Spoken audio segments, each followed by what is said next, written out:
प्रधानमंत्री नरेंद्र मोदी 2 दिन की यात्रा पर रूस जा रहे हैं। बता दें कि 8 जुलाई को प्रधानमंत्री नरेंद्र मोदी रूस के दौरे पर रहेंगे। प्रधानमंत्री नरेंद्र मोदी 2 दिन की यात्रा पर 8 जुलाई को रूस जा रहे हैं। रूस और यूक्रेन के बीच युद्ध के बीच प्रधानमंत्री का यह दौरा बहुत ही महत्वपूर्ण माना जा रहा है। पीएम मोदी 22वें भारत और रूस के जो सम्मेलन में भाग लेने के लिए पहुंच रहे हैं, वही रूसी राष्ट्रपति पुतिन के निमंत्रण पर यह यात्रा कर रहे हैं। यह सम्मेलन 3 साल बाद हो रहा है। बता दें कि फरवरी 2022 में शुरू हुए रूस यूक्रेन युद्ध के बाद पीएम मोदी की यह पहली रूस यात्रा है। उनकी पिछली यात्रा 2019 में हुई थी, वही जब उन्होंने रूस के शहर व्लादिवोस्तोक में एक आर्थिक सम्मेलन में भाग लिया था। वहीं विदेश मंत्रालय ने गुरुवार को नई दिल्ली में उच्च स्तरीय यात्रा की घोषणा करते हुए कहा कि प्रधानमंत्री नरेंद्र मोदी और पुतिन भारत और रूस के बीच बहुआयामी संबंधों की श्रृंखला की समीक्षा करेंगे और आपसी हितों के समकालीन क्षेत्रीय और वैश्विक मुद्दों पर विचारों का आदान प्रदान करेंगे। वहीं विदेश सचिव विनय क्वात्रा ने शुक्रवार को कहा कि इस यात्रा के दौरान यूक्रेन के खिलाफ रूस की ओर से लड़ने के लिए गुमराह किए गए नागरिकों को भारत जल्द रिहाई की मांग पर चर्चा होने की भी उम्मीद है। क्वात्रा ने कहा कि दोनों नेता क्षेत्रीय और वैश्विक हित के मुद्दों पर भी चर्चा करेंगे। क्वात्रा ने कहा कि भारत का अनुमान है कि उसके 30 से 40 नागरिक पहले से ही युद्ध में हैं और उन्होंने बताया कि भारतीय नागरिकों की जल्द से जल्द वापसी के लिए सभी प्रयास किए गए हैं। वहीं 10 भारतीयों को पहले ही वापस लाया जा चुका है। उन्होंने कहा कि वे रक्षा, निवेश, शिक्षा, संस्कृति और लोगों के बीच संबंधों से जुड़े मामलों सहित द्विपक्षीय संबंधों पर भी चर्चा करेंगे। वे रूस की अपनी यात्रा के बाद पीएम मोदी 9 और 10 जुलाई को ऑस्ट्रिया की यात्रा करेंगे और यह 41 वर्षों में किसी भारतीय प्रधानमंत्री की उस देश की पहली यात्रा होगी।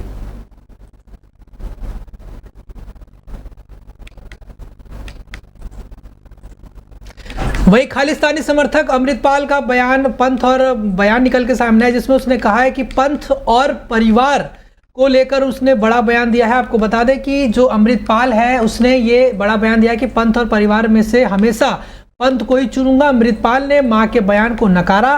पंजाब के खंडूर साहिब से लोकसभा सीट से चुनाव जीतने वाले खालिस्तान समर्थक अमृतपाल सिंह ने शुक्रवार यानी कि 5 जुलाई को संसद की सदस्यता की शपथ ली थी।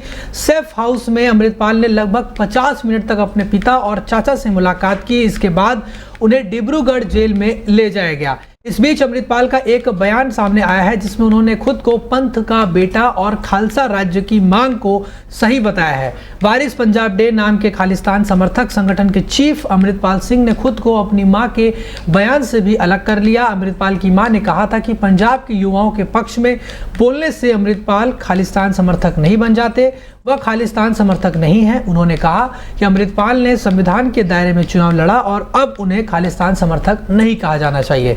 मां के इस बयान के बाद शनिवार 6 जुलाई 2024 को अमृतपाल के सोशल मीडिया हैंडल एक्स से एक पोस्ट किया गया। इस पोस्ट में कहा गया कि जब माताजी द्वारा दिए गए बयान के बारे में मुझे पता चला तो मेरा मन बहुत दुखी हुआ। मुझे विश्वास है कि उन्होंने यह बयान अनजाने में दिया होगा। फिर भी ऐसा बयान मेरे परिवार या मेरा समर्थन करने वाले किसी भी व्यक्ति की तरफ से नहीं आना चाहिए। खालसा राज्य का सपना देखना अपराध नहीं है, गर्व की बात है। जिस रास्ते के लिए लाखों सिखों ने अपनी जान की कुर्बानी की है, उससे पीछे हटने का हम सपने में भी नहीं सोच सकते।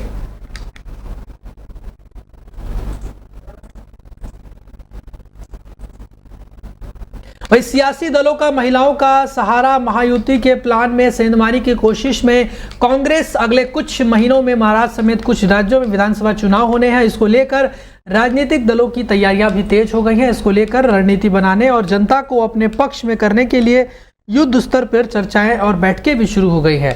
सबसे महत्वपूर्ण योजना महिलाओं के लिए मासिक नगद आय योजना है। अलग अलग नामों से कई दल इस योजना को विभिन्न राज्यों में चला रहे हैं। महिलाओं को हर महीने कुछ रुपए नगद मिलने से जनता पर सकारात्मक प्रभाव पड़ा है। वहीं बता दें कि महाराष्ट्र में एकनाथ शिंदे की सरकार ने इस योजना को मुख्यमंत्री माझी लड़की बहिनी योजना नाम से शुरू किया है।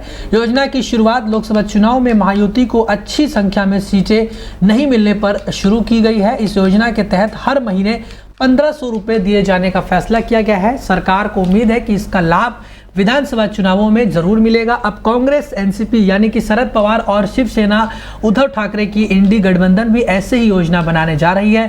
गठबंधन ने तय किया है कि सत्ता में आने पर वह इससे ज्यादा रकम महिलाओं के अकाउंट में देगी। गठबंधन के नेताओं को पूरी उम्मीद है कि इससे महिलाएं अपना समर्थन इंडिया गठबंधन को ही देंगी।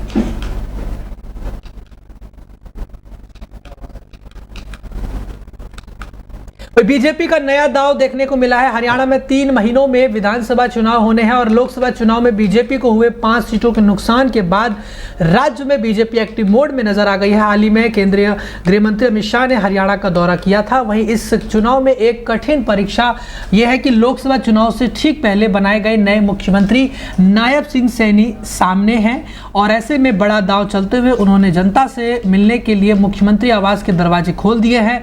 उनका दावा है कि वह पूरे दिन में 6 से 8 हजार से ज्यादा लोगों से मिलते हैं।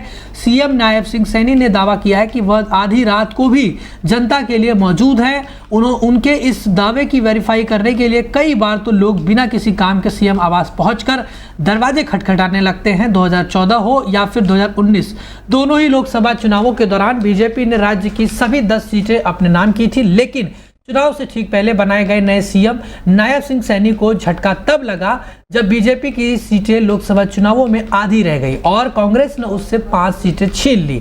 लोकसभा चुनाव के पहले बीजेपी ने इस राज्य में तत्कालीन जो सीएम है मनोहर लाल खट्टर को हटाकर नायब सिंह सैनी को सीएम पद दे दिया था और मनोहर लाल खट्टर करनाल सीट से चुनाव जीतकर संसद पहुंचे हैं। खट्टर फिलहाल पीएम मोदी की कैबिनेट में मंत्री हैं, लेकिन नए सीएम नायब सिंह सैनी राज्य में डैमेज कंट्रोल के प्रयास में जुटे हुए हैं।